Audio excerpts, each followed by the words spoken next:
Stop thinking about property taxes as a bill you just have to pay. Start thinking about them for what they really are: rent you pay to the government for the privilege of living in a house you already own.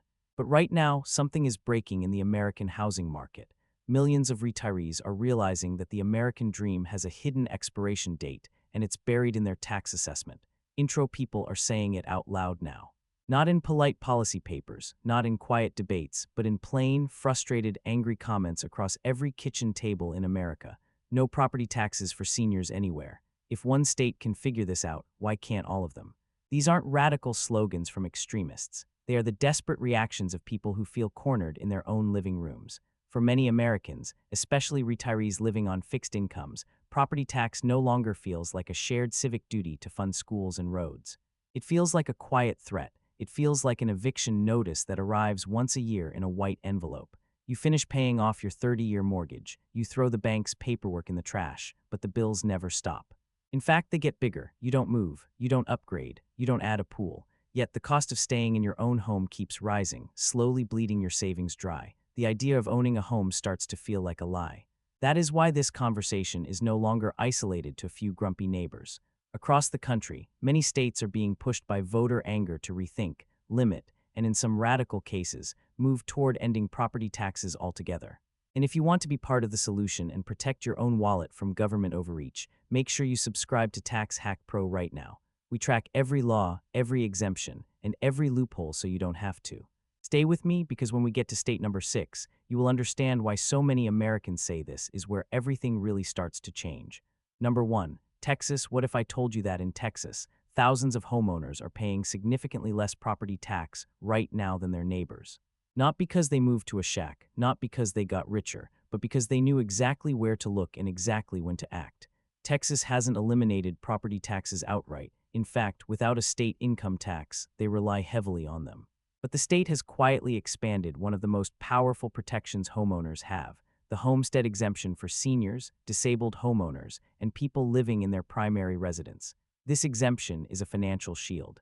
It lowers the taxable value of your home and, crucially, slows how fast your taxes can rise year after year. It doesn't make the bill disappear, but it changes the math enough to give people breathing room.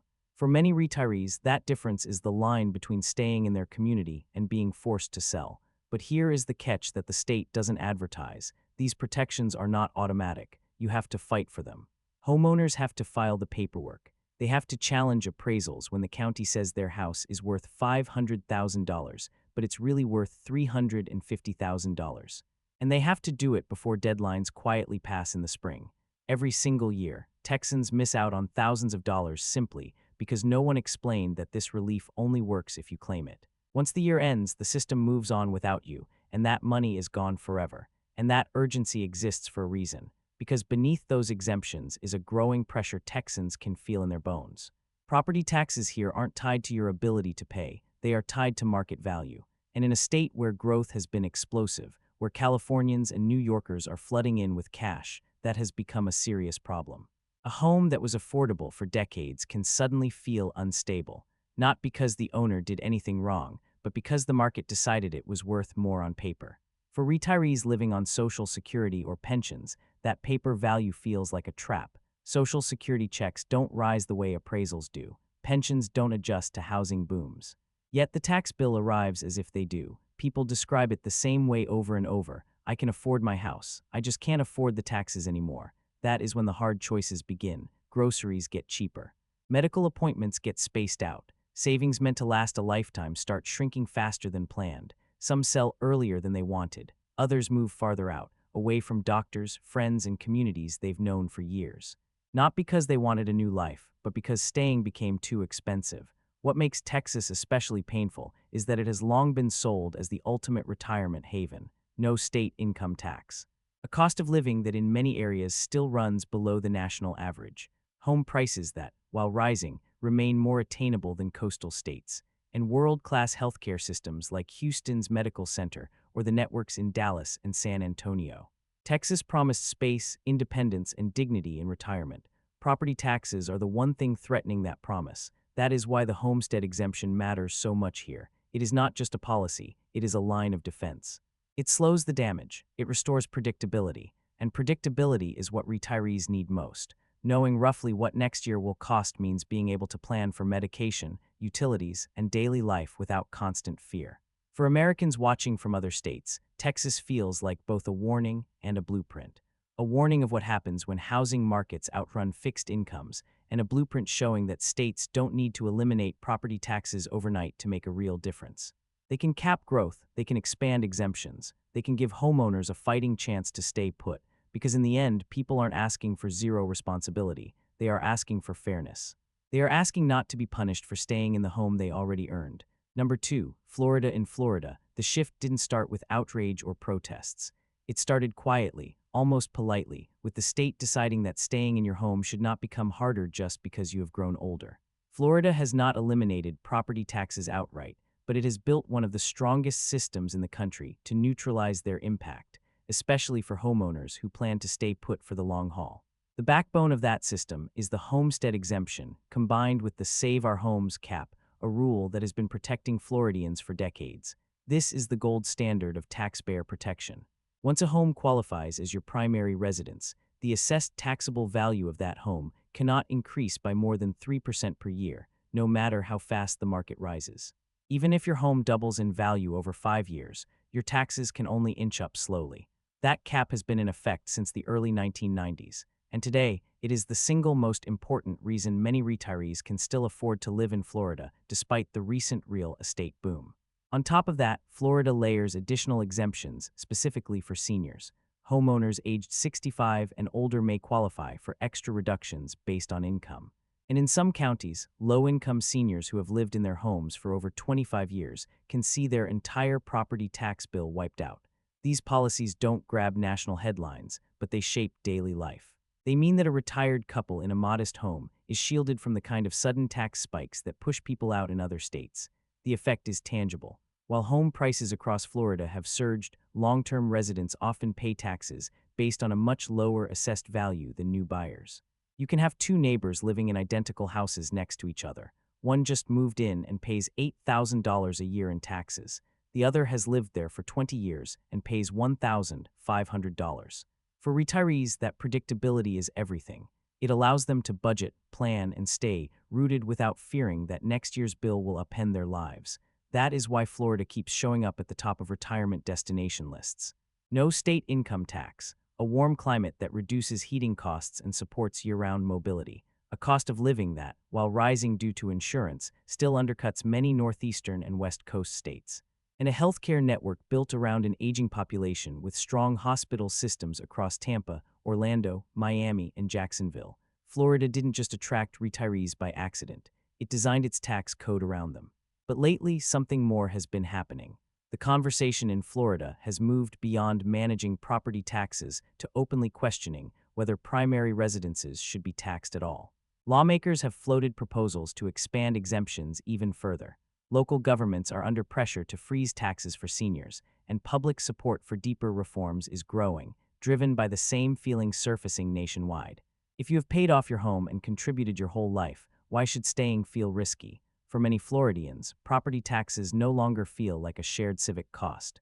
They feel like a line that determines who gets to stay and who has to leave.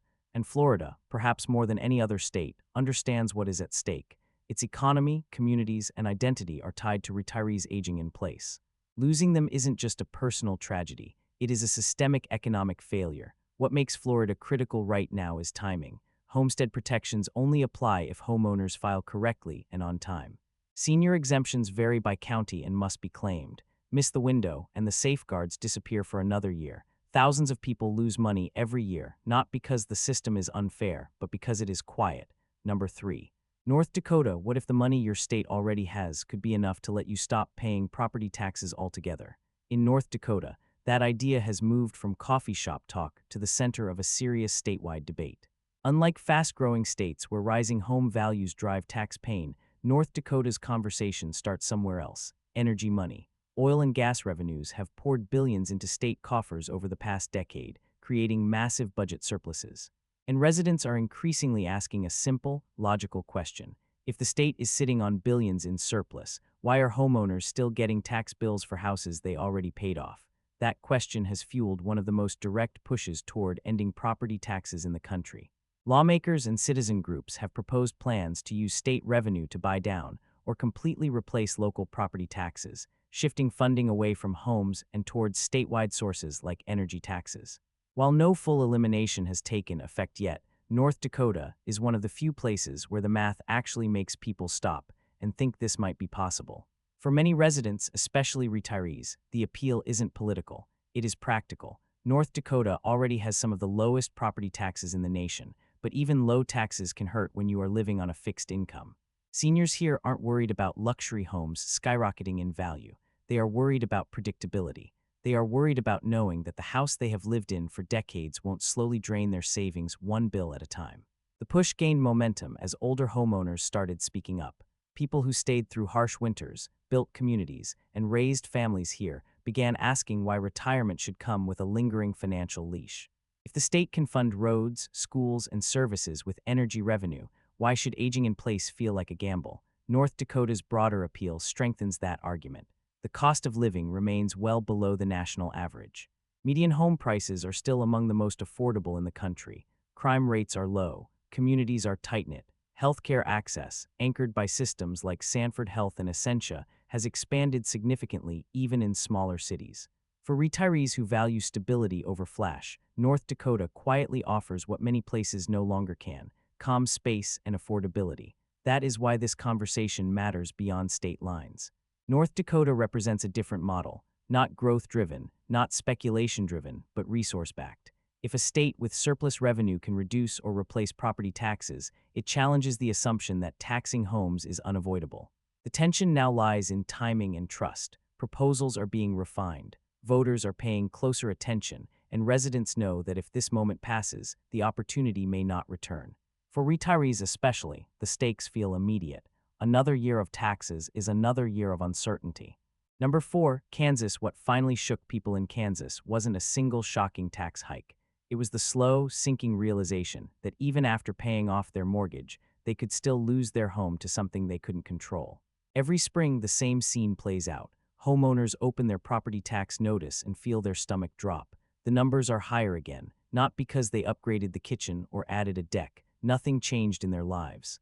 Just a new appraisal and a bill that no longer fits the budget. For retirees living on fixed incomes, that envelope doesn't feel routine anymore. It feels like a warning. That is why Kansas drew a line. Instead of promising to wipe out property taxes overnight, the state focused on the core problem people were reacting to: taxes rising without consent. Through what is known as the Truth in Taxation framework, Kansas moved to stop silent increases. If local governments want to collect more property tax than the year before, they must now notify homeowners directly and hold a public hearing. No more increases slipping through just because home values rose on paper. For people who have spent years adjusting quietly, this mattered. Kansans cut grocery bills, delayed home repairs, and dipped into savings meant for retirement just to keep up. But when retirees started selling homes they planned to live in for life, patience ran out. Predictability became the demand. Not zero taxes, just the ability to see what is coming before it hits. The state is also debating limits on how much property taxes can rise each year, forcing local governments to justify increases publicly or put them to a vote. For seniors, that kind of ceiling isn't politics. It is survival. Knowing next year's tax bill means knowing whether you can afford medication, heating, or simply staying put. Programs like SafeAssure, the Kansas property tax relief for low-income seniors, add another layer. Low-income Kansans over 65 can receive hundreds of dollars back each year, easing pressure without turning relief into charity. For many, it is the difference between dignity and dependence. Kansas matters because it reflects how ordinary Americans respond when something feels fundamentally unfair. This is a state that values stability over speculation. People don't expect luxury here, they expect fairness. The idea that you could lose your home not to a bank, but to steadily rising taxes struck a nerve. And yet, Kansas remains quietly appealing. Home prices are still affordable by national standards. Groceries cost less. Utilities stay manageable. Healthcare access is strong, anchored by respected systems in Wichita and Kansas City. For retirees looking for space, community, and a predictable life, Kansas still makes sense. Number 5. Colorado. In Colorado, the breaking point didn't come from anger. It came from disbelief. People watch their neighborhoods grow, home values soar, and headlines celebrate economic success. But at the kitchen table, the story felt very different. Property tax notices kept rising, not because incomes improved, but because the market decided their homes were suddenly worth more. For longtime residents and retirees, it felt like being punished simply for staying. Colorado hasn't eliminated property taxes outright, but it has taken decisive steps to slow increases that were spinning out of control. At the center of this response is Tabor, the taxpayer's Bill of Rights, which limits how much revenue the state can keep and requires excess collections to be returned to residents. When inflation surged and property values jumped, Tabor refunds became a lifeline. Instead of disappearing into government budgets, money flowed back to the people paying the bills. Refunds alone weren't enough. As reassessments pushed tax pressure even higher, the state moved to temporarily lower property tax rates and cap valuation increases, softening the shock for homeowners. These measures didn't erase tax bills, but they slowed the damage and bought people time to adjust instead of being forced out. The reaction from residents wasn't a celebration, it was recognition. For years, Coloradans had been saying the same thing: my house didn't change, my income didn't change, so why did my taxes? When the state stepped in, it wasn't seen as generosity, it was seen as a correction. Seniors felt the impact most clearly. Colorado attracts retirees with its clean air, active lifestyle, and strong healthcare systems in Denver, Boulder, and Colorado Springs. But fixed incomes don't rise with housing markets. Even small tax increases can destabilize a retirement plan. Slowing those increases gave seniors something they hadn't had in a while: the ability to plan. Colorado stands out because many residents bought their homes long before prices surged. They expected appreciation to be a reward, not a risk. When rising values turned into rising taxes, the sense of fairness broke down. That is why conversations in the state have moved beyond temporary relief toward longer-term limits and stronger protections for primary residences. Colorado hasn't ended property taxes, but it has shown what happens when a system overshoots and the state steps in before people are pushed out. And once homeowners see that intervention is possible, they start asking a bigger question. If Colorado can slow this down, why can't everyone else? Number 6, Wyoming. In Wyoming, the frustration around property taxes didn't explode overnight. It built quietly, driven by a simple contradiction people could no longer ignore. Living in one of the most resource-rich states in the country, yet still struggling to afford the taxes on a modest home, Wyoming has never relied heavily on property taxes the way many other states do. Instead, it funds much of its government through energy revenues, especially from coal, oil, and natural gas. As those revenues piled up over the years, residents began asking a pointed question. If the state can pay for schools and services with resource money, why are homeowners, especially seniors, still being squeezed? That question pushed Wyoming lawmakers toward meaningful action. The state has expanded property tax relief and assessment limits, particularly for primary residences and older homeowners.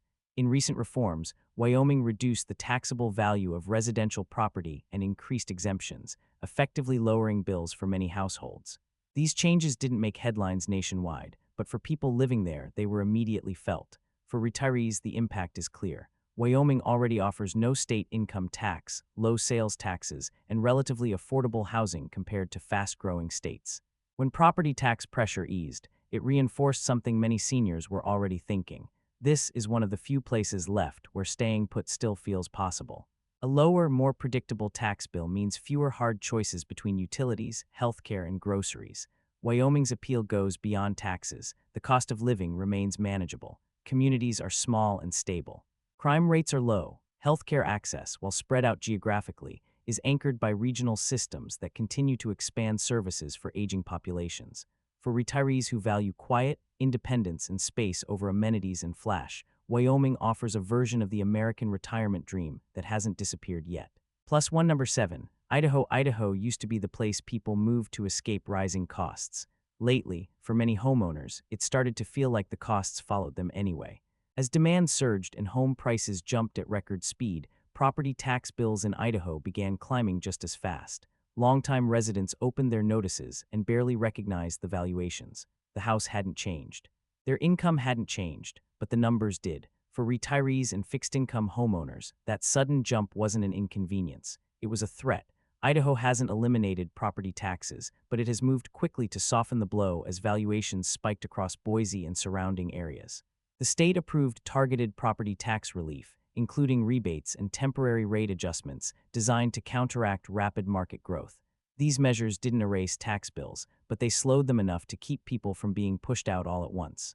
The reaction from residents was clear. People weren't asking for special treatment. They were asking for time. Time to adjust, time to plan, time to stay in the homes they bought when Idaho was still quiet and affordable. That urgency matters because Idaho's appeal is exactly what puts pressure on it. Low crime, strong communities, and a cost of living that stayed reasonable for decades made it attractive to retirees and families alike. Healthcare access continues to expand, especially around Boise. When growth threatened that balance, the state stepped in. Number 8, Georgia. What happens when the cost of staying in your home rises quietly year after year, even though your life hasn't changed at all? In Georgia, that question has been at the center of the property tax conversation. The state hasn't eliminated property taxes, but it has expanded homestead exemptions and local tax freezes, particularly for seniors. In many counties, homeowners over 65 qualify for school tax exemptions or capped assessments, meaning their tax bills stop rising even as property values increase. For retirees on fixed incomes, that kind of stability makes all the difference.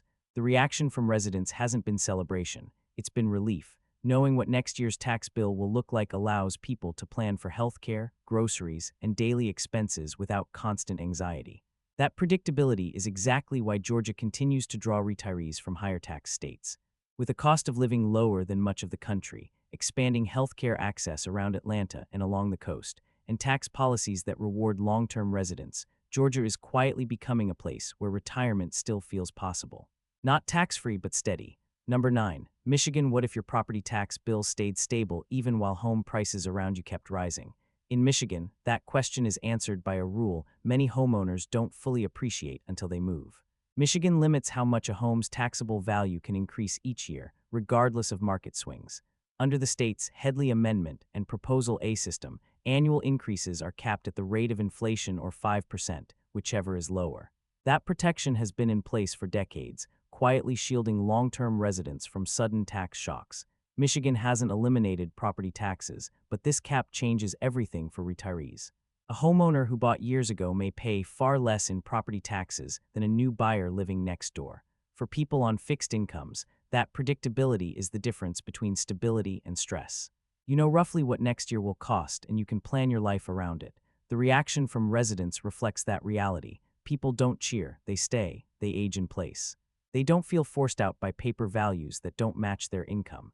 Michigan's appeal strengthens the impact of this policy. Housing costs remain below the national average in many areas. Utilities are manageable.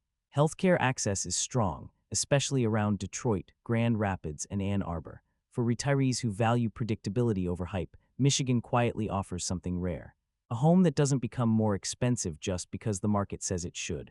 Number 10, Nebraska. In Nebraska, the reaction to property taxes hasn't been loud. It's been persistent. Year after year, residents kept saying the same thing. We're not falling behind because we spend too much. We're falling behind because taxes keep moving while our lives don't. Nebraska hasn't eliminated property taxes, but it has become one of the most vocal states pushing to shift the burden away from homeowners, especially those who have stayed put for decades. The state has expanded property tax credits and direct relief programs using state funds to offset what homeowners owe at the local level. Instead of waiting for valuations to spiral, Nebraska sends money back to reduce the bill itself. For seniors and retirees, this approach feels different. It doesn't promise zero taxes, but it recognizes a basic truth. When you live on a fixed income, relief that arrives after the bill matters more than theory. Lowering what you actually pay gives people room to breathe. It means fewer emergency budget cuts and fewer forced decisions about whether staying is still worth it. Nebraska's appeal reinforces why this matters. Housing remains affordable, communities are stable, healthcare access is solid across Omaha, Lincoln, and regional centers. People here aren't chasing growth, they are protecting continuity. If this story reflects what you're dealing with right now, if you're tired of the constant squeeze on your wallet, please hit like and subscribe to Tax Hack Pro. We will continue tracking the critical changes in housing, taxes, and retirement rights so you're not left behind as the rules keep changing. Thanks so much for sticking with us to the very end. We will see you in the next one.